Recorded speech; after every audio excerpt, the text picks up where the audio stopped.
अच्छा चलो। अच्छा इसमें हमने क्या यहाँ पे देखा है कि any process, a process in which the shape of object in which the shape of object is deformed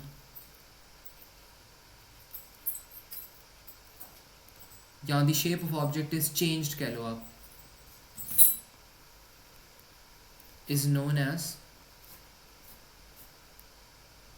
deformation. ठीक है, तो ये प्रोसेस होता है आपके पास डिफॉर्मेशन. और deformation can happen in two ways. और आप यहाँ पे कह सकते हो deformation can happen in two ways. ठीक है, नंबर वन आपके पास हो सकता है कि आपके पास कंप्रेशन हुई हो. ठीक है, कंप्रेशन का मतलब होता है कि आपने किसी चीज़ को कंप्रेस कर दिया, उसके साइज़ को रिड्यूस कर दिया हो. और नंबर टू होता है आपके पास एक्सपेंशन. ठीक है, तो ये दोनों जो चीज़ें हैं ये आपके पास हो सकती हैं. तो अब दोनों की मैं यहाँ पे एग्जांपल आपको देता हूँ कि अगर लेट्स सपोज आपके पास पहले ये ऑब्जेक्ट आ रहा है फुटबॉल का ऑब्जेक्ट आ रहा है. ठीक है, आपने क्या किया, आपने इसको कंप्रेस किया है. तो जैसे ही आप इसको कंप्रेस करते हो ना, इसकी जो फुटबॉल की शेप है वो कुछ ऐसी हो जाती है. ठीक है, तो ये आप कह लो कि ये आपके पास यहाँ पे इस तरह करके फुटबॉल आ रहा है. ठीक है, अब आपने क्या कर दिया, अब आपने इसकी शेप जो है वो कंप्रेस कर दी है. तो ये आपके पास यहाँ पे हो रही है कंप्रेशन. ठीक है, तो ये आपके पास कंप्रेशन होगी. और अगर एक्सपेंशन की अगर आप बात करो तो लेट्स सपोज आपके पास ना ये यहाँ पे एक बलून है और इसके अंदर आपने एक्सपैंड किया है. तो ये आपके पास क्या बन जाएगा, इस तरह करके पूरा जो बलून है ना वो आपके पास ऐसे करके बन जाएगा. ठीक है, तो this is going to be your balloon. और यहाँ पे आपके पास क्या होगा, ये आपके पास होगी है एक्सपेंशन होगी है. ठीक है, तो ये दो सिनेरियो जो है ना, ये दो सिनेरियोज आपके पास आ सकते हैं डिफॉर्मेशन के अंदर. और डिफॉर्मेशन होता ये है कि आपके पास एक ऐसा प्रोसेस होता है जिसके अंदर आपके पास जो भी शेप होती है ना ऑब्जेक्ट की वो चेंज हो जाती है. और चेंज टू वेज में होता है, एक तो होता है कंप्रेशन और एक तो होता है एक्सपेंशन में. तो ये चीज़ मुझे पता है, ये चीज़ सबको समझ आ गई. इसमें किसी को कोई मसला हो, अभियान and Ali, is it clear? I think आसान चीज़ है, राइट? ठीक है, तो ये हो गया आपके पास डिफॉर्मेशन. अब आपके पास ना दो तरह के ऑब्जेक्ट्स आते हैं. एक आपके पास आता है इलास्टिक ऑब्जेक्ट, या आप कह लो इलास्टिक डिफॉर्मेशन होती है एक, और एक होती है इन इलास्टिक डिफॉर्मेशन. अच्छा, अब इलास्टिक डिफॉर्मेशन में क्या होता है, आप ये कह लो in this deformation the object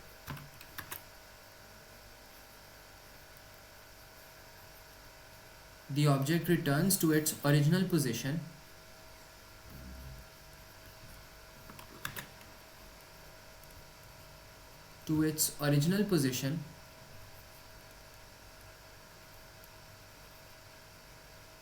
after deformation. ठीक है, तो इलास्टिक में क्या होता है कि जो आपका ऑब्जेक्ट होता है it returns to its original position after deformation. ठीक है, तो ये आपके पास होती है इलास्टिक डिफॉर्मेशन. मतलब लेट्स सपोज आपके पास ये एक इस तरह का फुटबॉल आ रहा है और ये फुटबॉल क्या हो जाता है, कुछ देर बाद आफ्टर सम टाइम ये फुटबॉल दोबारा से वो हो जाता है, इन्फ्लेट हो जाता है आपके पास, मतलब एक्सपैंड करके ना ऐसे बन जाता है. ठीक है, तो आप कह दो आफ्टर सम टाइम ये फुटबॉल क्या हो जाता है, फुटबॉल दोबारा से भरा हो जाता है. तो ये आपके पास होती है इलास्टिक डिफॉर्मेशन होती है. और इन इलास्टिक को डिस्कस कर लेते हैं. इन इलास्टिक में क्या होता है कि the object does not get back to its original position.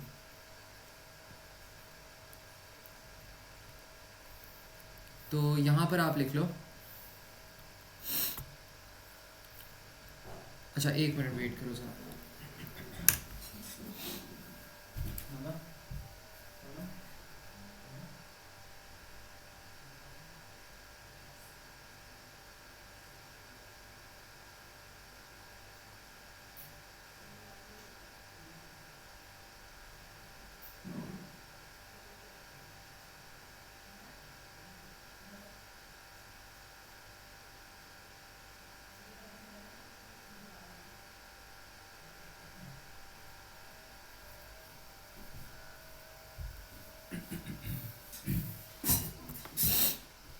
अच्छा, इन इन इलास्टिक डिफॉर्मेशन हमारे पास क्या होती है कि इसमें ये होता है inelastic deformation the object does not return back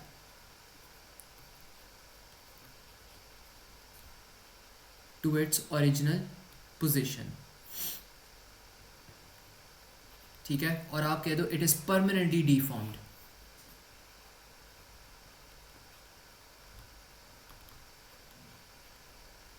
it is permanently deformed,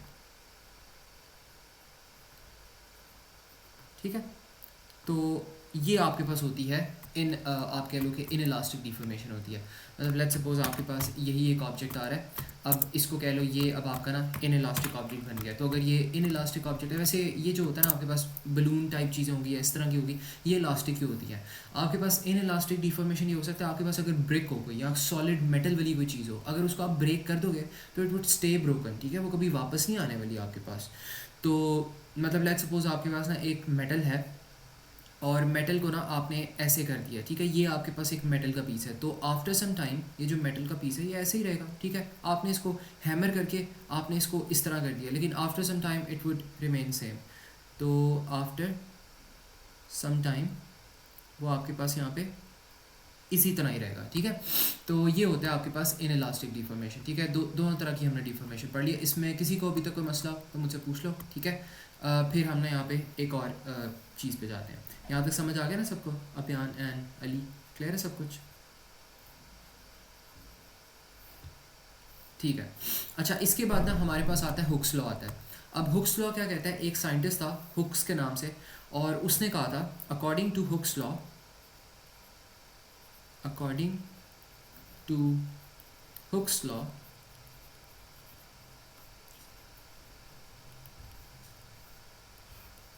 the force is directly proportional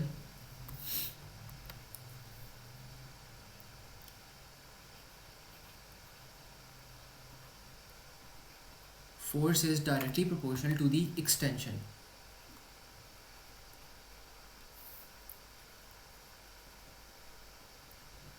to the extension। और आप कह लो कि हाँ यही चीज़ है, ठीक है, कि जो फोर्स होती है आपके पास डायरेक्टली प्रोपोर्शनल होती है एक्सटेंशन के, और एक्सटेंशन एक्स है। और अगर इस आपने सिंबल को हटाना है, डायरेक्टली प्रोपोर्शनल वाले सिंबल को हटाना है, तो यहाँ पे आप इक्वल्स टू सम के कांस्टेंट कर लो, ठीक है। तो ये जो है ना ये आपका बड़ा एक फेमस फार्मूला बन जाता है, और इसी फार्मूला से आपने अपने सारे जो न्यूमेरिकल्स हैं वो आपने इस चैप्टर के इस फार्मूला से अपने सारे न्यूमेरिकल सॉल्व करने होंगे, ठीक है। तो ये वाला जो आपके पास चैप्टर आ रहा है ना, चैप्टर कह रहा हूँ, ये जो आपके पास चीज़ आ रही है, इससे आप क्या करते हो, सारे के सारे जो न्यूमेरिकल्स होते हैं वो आप यहाँ से सॉल्व करते हो। ये हो गया फोर्स, एंड देन ये हो गया आपके पास इसको आप कहते हो स्प्रिंग कांस्टेंट कहते हो, और ये मैं बताता हूँ कि इससे क्या होता है।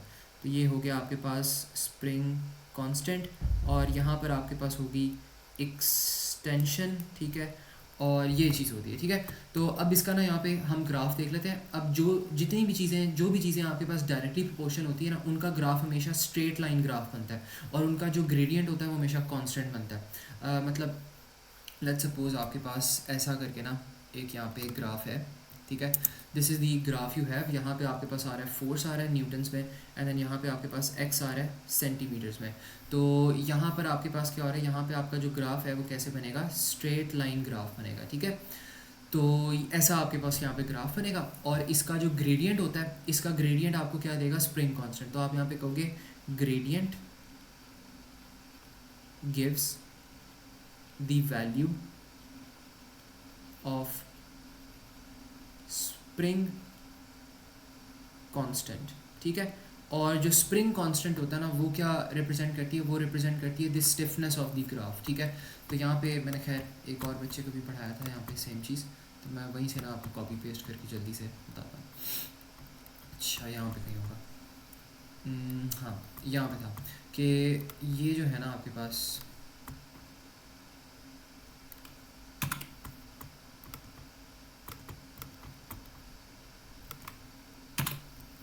अच्छा, यहाँ पे क्या होता है कि जो आपके पास स्प्रिंग कांस्टेंट होता है ना, वो क्या रिप्रेजेंट कर रही होती है, वो ग्राफ की स्टिफनेस रिप्रेजेंट कर रही थी, मतलब ग्राफ की हार्डनेस रिप्रेजेंट कर रही होती है।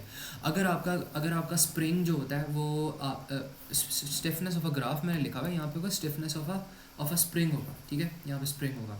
तो ये बेसिकली ना स्टिफनेस ऑफ अ स्प्रिंग को रिप्रेजेंट करती है। अगर आपका जो स्प्रिंग है वो बहुत ज़्यादा स्टिफ है, बहुत ज़्यादा हार्ड है, तो उसको एक्सपैंड करने में, उसको आप कह लो कि उसको ना मतलब उसको एक्सपैंड करने में, उसको कंप्रेस करने में बहुत ज़्यादा मसला होगा, बिकॉज वो बहुत ज़्यादा स्टिफ है, वो बहुत ज़्यादा हार्ड है, ठीक है। लेकिन अगर उसकी स्टिफनेस बहुत कम है तो फिर क्या होगा, अगर उसकी स्टिफनेस बहुत कम है तो आप उसको आराम से एक्सपैंड कर सकते हो, आराम से उसको एक्सटेंड कर सकते हो, आराम से उसको कंप्रेस कर सकते हो, इट डिपेंड्स ऑन यू, ठीक है।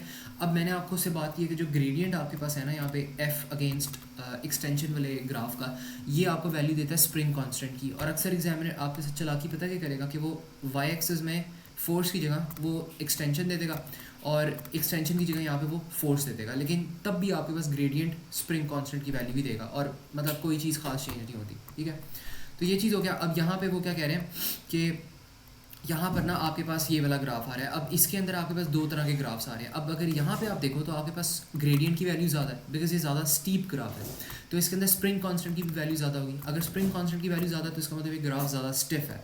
तो आप यहाँ पे देख सकते हो कि यहाँ पे आप इतना ज़्यादा फोर्स लगा रहे हो लेकिन आपके पास एक्सटेंशन बहुत कम हो रही है, इतनी ज़्यादा फोर्स लगा रहे हो लेकिन एक्सटेंशन बहुत कम हो रही है, ठीक है, उसके कॉरस्पॉन्डिंग। लेकिन यहाँ पे देखो आपके पास ग्रेडियंट की वैल्यू कम है, इसका मतलब स्प्रिंग कांस्टेंट की वैल्यू कम है, और स्प्रिंग कांस्टेंट की वैल्यू अगर कम है इसका मतलब स्टिफनेस बहुत कम है, और अगर स्टिफनेस कम है तो इसका मतलब ग्राफ को एक्सटेंड करना बहुत आसान है। तो यहाँ पे आप देखो, आप हल्की सी फोर्स लगाते हो, इतनी सी आप फोर्स लगाते हो, और आपके पास जो एक्सटेंशन है वो इतनी ज़्यादा हो जाती है। तो ये यहाँ पे ना आपके पास हो रहा है। तो ये मुझे बताओ, यहाँ पे कंसेप्चुअली ये हुक्स लॉ समझ आया, यहाँ पे फार्मूला समझ आ गया, ग्रेडियंट वाली चीज़ समझ आ गई, स्टिफनेस वाली चीज़ समझ आ गई नीचे, ये क्या हो रहा है। अली आप भी बताओ, इज़ इट क्लियर? ठीक है, तो ये हो रहा है, एंड आई थिंक यही कुछ है आपके चैप्टर में, लाइक इसके अलावा और है ही क्या इस चैप्टर में? आई थिंक कुछ भी नहीं है, ठीक है। तो यही बस जो था ना, ये आपके पास डिफॉर्मेशन के अंदर मेनली यही वाली चीज़ें आती हैं। तो इसके खैर क्वेश्चन जो होते हैं इसमें खैर ना एक एक्सपेरिमेंट भी आता है। हाँ, एक एक्सपेरिमेंट थोड़ा सा जो होता है ना वो थोड़ा सा यहाँ पे आता है। अक्सर आपका जो एटीपी का पेपर होता है, ऑल्टरनेटिव टू प्रैक्टिकल, उसमें अभी हमने किया नहीं है वो स्टार्ट, लेकिन उसके अंदर ये आ जाता होता है। एटीपी भी हम स्टार्ट करेंगे। तो यहाँ पे होता है experiment to conduct to check the relation between force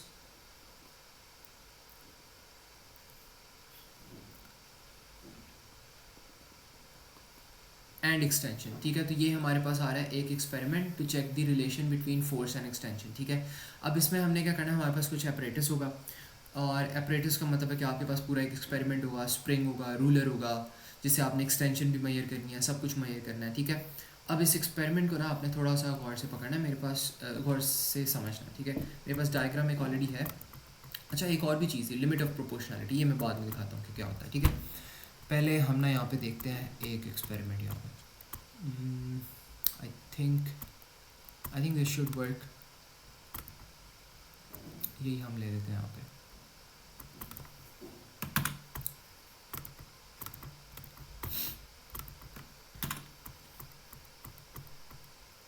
अच्छा, यहाँ पे ना आपके पास इस तरह का एक एक्सपेरिमेंट आएगा। अब आपने करना क्या है कि आप क्या करोगे, आप एक स्प्रिंग लोगे, उसको ऐसे सेटअप कर लोगे, ठीक है। रूलर होना चाहिए आपके पास। तो यहाँ पे मैं कुछ एपरेटस जो आपके पास आ रहे हैं वो मैं लिख देता हूँ कि आपने क्या क्या एपरेटस यूज़ करना है। एपरेटस को आप कहते हो कि मतलब आपने क्या क्या चीज़ें यूज़ करनी है टू सेटअप योर एक्सपेरिमेंट। तो यहाँ पे देख लो अपना एपरेटस। तो यहाँ पे आपके पास आ जाएगा एपरेटस के अंदर रूलर आ जाएगा, आपके पास आ जाएगा स्प्रिंग आ जाएगा, आपके पास आ जाएगा वेट्स आ जाएंगे, ठीक है। यहाँ वेट्स स्लैश मैसेज आ जाएंगे। 1 kg के हो सकते हैं, 2 kg के हो सकते हैं, 3 kg के हो सकते हैं, एंड सो ऑन, ठीक है। तो ये चीज़ हो सकता है। एंड देन आपके पास एक आ जाएगा स्टैंड आ जाएगा, जिस तरह हमने ऊपर एक स्टैंड रखा हुआ है, तो ये आ जाएगा। अब आपने करना क्या बेसिकली कि आपने फोर्स और एक्सटेंशन के दरमियान जो रिलेशन है ना वो आपने कैलकुलेट करना है।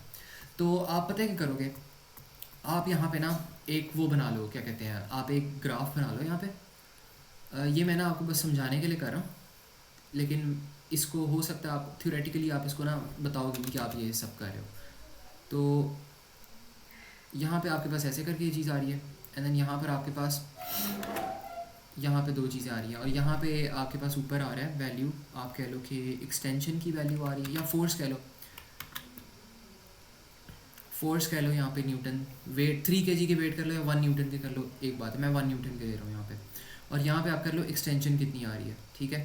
तो ये आपके पास ना खाली बॉक्सेस आ जाएंगे, इस तरह करके आपने टेबल बना लेना, और आप यहाँ पे देखो कि जब आपके पास 1 न्यूटन का वेट आता है, तब आपके पास कॉरस्पॉन्डिंग जो वो आता है ना एक्सटेंशन जो आती है, वो आपके पास आती है 2 सेंटीमीटर्स की। फिर जब 2 न्यूटन्स का आप करते हो तब एक्सटेंशन आती है 4 सेंटीमीटर की। 3 न्यूटन का करते हो तो आती है 6 सेंटीमीटर की। 4 न्यूटन का करते हो तो आती है 8 सेंटीमीटर की। ये मैंने रैंडम वैल्यूज़ ली हैं, ठीक है। ऑब्वियसली बात है, आप एक्सपेरिमेंट रियल लाइफ में करोगे तो आपको असल वैल्यूज़ मिलेगी, लेकिन मैंने रैंडम वैल्यू ले ली है, ठीक है। अच्छा, अब आपने क्या करना है, अब ये जो वैल्यूज़ आ रही हैं ना, ये आपने यहाँ पे प्लॉट करना है। जैसे जैसे आप यहाँ पे वेट लगाओगे, पहले आप 1 न्यूटन का वेट लगा लो और आप एक्सटेंशन कैलकुलेट कर लो। एक्सटेंशन कैसे आएगी, ये जो है ये आपके पास आ रही है यहाँ से लेके जो यहाँ तक आपके पास चीज़ आ रही है ना, ये आपके पास है LO, मतलब ओरिजिनल लेंथ, ठीक है। और आपके पास फिर यहाँ से लेके जो यहाँ तक आपके पास अब चीज़ आ रही है ना, ये आपके पास आ रही है एक्सटेंशन। तो ओरिजिनल लेंथ आ गई, एक्सटेंशन आ गई, तो आप हर वेट ऐड करते हो, आप देखोगे कितनी एक्सटेंशन आ रही है। और 1 न्यूटन का वेट डालोगे, कैलकुलेट करो कितनी एक्सटेंशन आ रही है, यहाँ पे लगा दो। 2 न्यूटन का वेट डालो, देखो उसके कितनी एक्सटेंशन आ रही है, यहाँ पर डाल दो, ठीक है। ऐसे ऐसे कर दो। तो आपने करना क्या है, यहाँ पे ना आपने मैं पॉइंट्स की फॉर्म में यहाँ पे लिख देता हूँ। सबसे जो पहला पॉइंट है, आपने क्या करना है कि set up the apparatus as shown. फिर आपने क्या करना है कि आपने ना आपने क्या करना है, use different weights,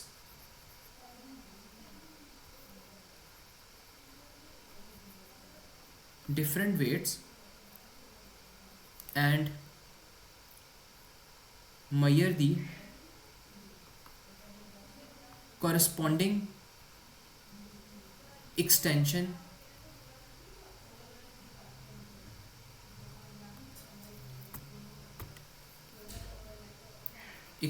of the and measure the corresponding extension of the spring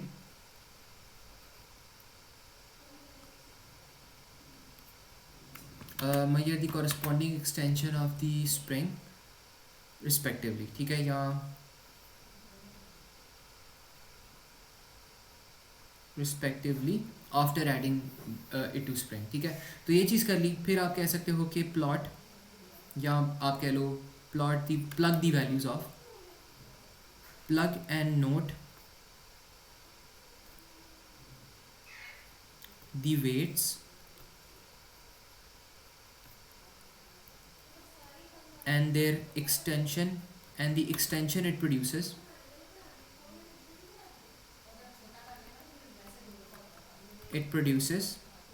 inside a table,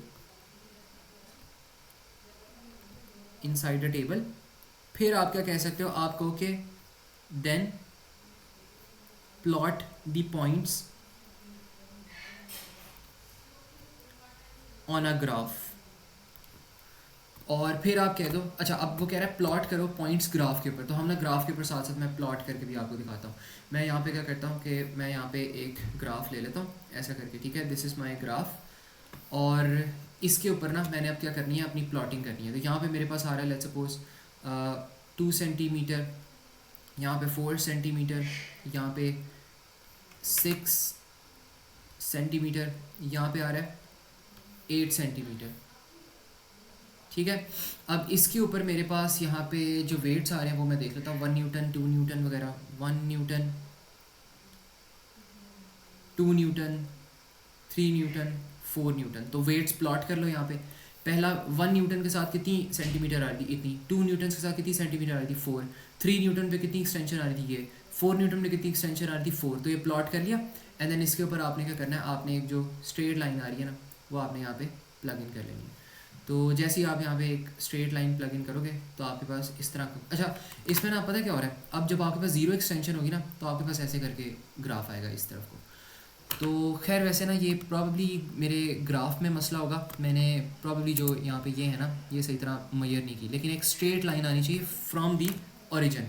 तो मैं इसको दुरुस्त करने की कोशिश करता हूँ। अगर मैं इसको थोड़ा सा साइड पे ले लूँ तो आई थिंक शायद हो जाए फिक्स। देखता हूँ, अगर मैं इस पॉइंट को यहाँ से हटा लूँ और यहाँ पे ले देता हूँ, ये मैंने क्योंकि बाय हैंड ड्रॉ किया ना तो हो सकता है थोड़े से मसले आ जाए, लेकिन आप यहाँ से करोगे कंटिन्यू एंड देन यहाँ से आप ना एक स्ट्रेट लाइन ऐसे करके बना लोगे तो ये आपके पास है यहाँ पे ग्राफ आएगा, फिर आप कहोगे तो ये आपके पास एक स्ट्रेट लाइन बन जाएगी। अब आप यहाँ पे इसको कह सकते हो प्लॉट आपने कर लिया, इसके बाद आप कहोगे you should see a straight line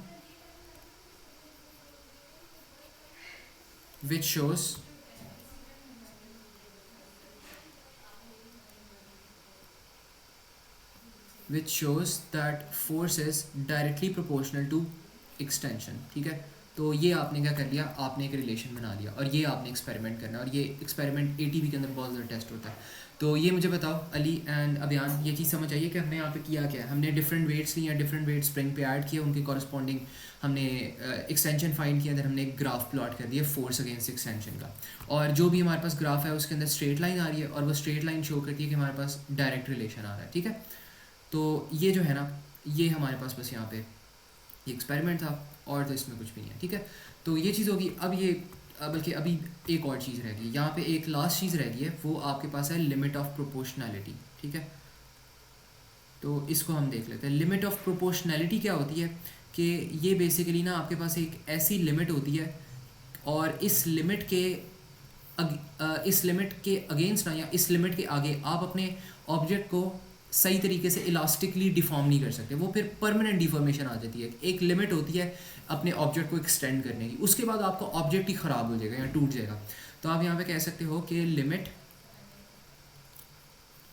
beyond which an object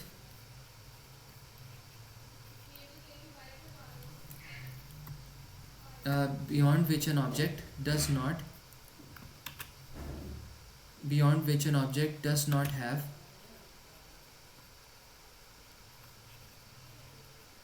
not have elastic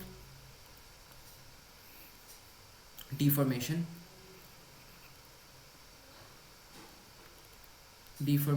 and the force is no longer directly proportional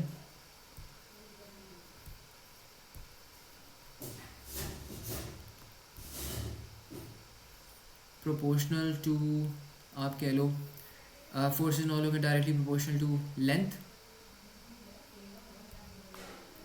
नहीं एक्सटेंशन को आप। ठीक है, एक्सटेंशन ज़्यादा बेहतर है, तो यहाँ पे लिख लो to extension is called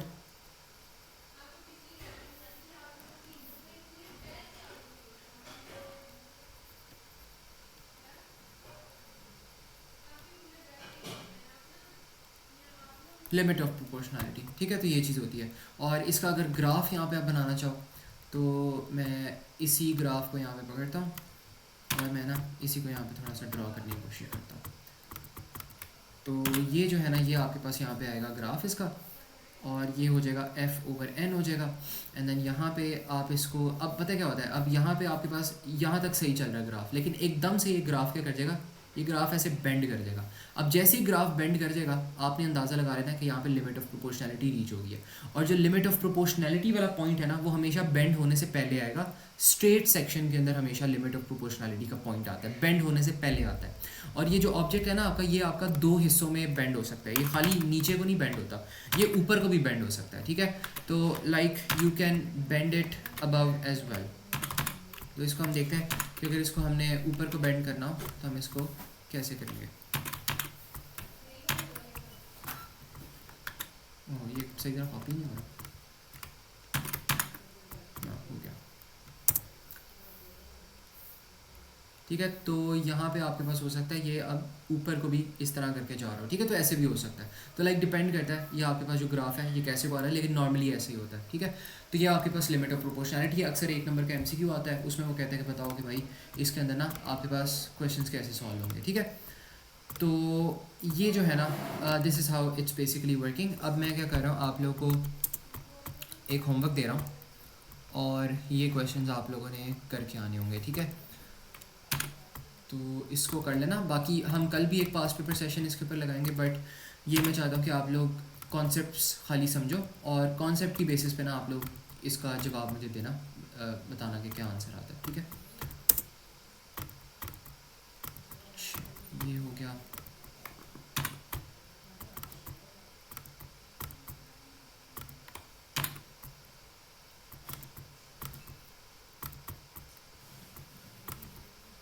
solve solution मेरे पास पड़े हुए हैं, तो जब कर लोगे ना मुझसे बेशक मांग लेना, सोल्यूशन मैं दे दूँगा।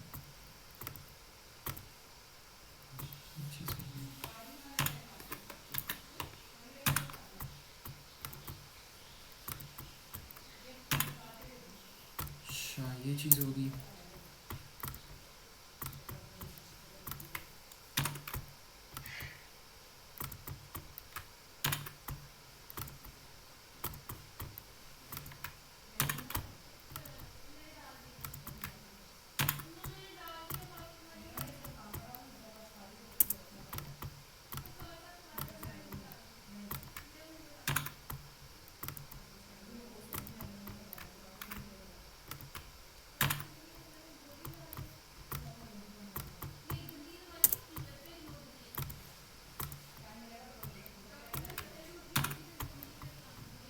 तो ज़्यादा ही पिक्चर्स होगी, लेकिन 2-3 क्वेश्चन ही हैं, ये बस थोड़ा सा इलॉन्गेट किया हुआ है, MCQ टाइप चीज़ें आ रही हैं बीच में, बहुत आसान है, तो कर लोगे आप लोग खुद ही इसको, ठीक है। बाकी समझ आ गई हैं सारी चीज़ें, उनमें कोई मसला हो तो मुझे बताओ।